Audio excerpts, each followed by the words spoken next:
Hello everybody, magandang araw sa ating lahat.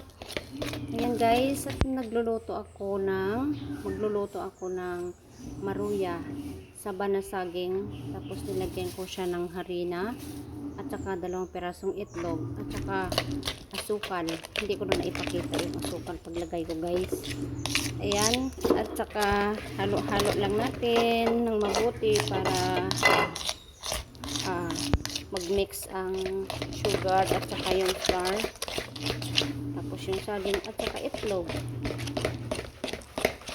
Continue to mix lang guys, kasi hindi na ako gumamit ng mixer, mano-mano na lang na tinidor ang aking ginamit guys.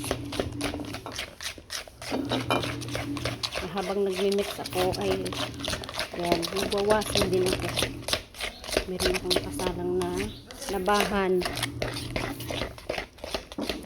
Guys, tagal na paghahalo para lang siya mag-mix, kasi yung flour ko nga nabili ay parang hindi siya good, parang nabuo-buo siya, kaya hindi ko pa na-iano yung una kong inilagay, hindi ko siya na-iano sa strainer, kaya marami siyang buo-buo na na flour.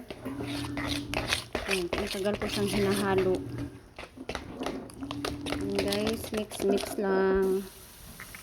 Tapos ayan, at nagprito na rin ako para dire-diretso na guys. Yan, nabaliktad ko na rin yung aking pinarito guys. Ganyan na yung kulay niya, nagiging golden brown na. Tapos maya ay kuhanin na natin. Nag golden brown na rin ulit yung kabilang side. Ito na guys, ayan, ang guys, ating ayan ang finished ating finished product. Luto na ang ating maruya.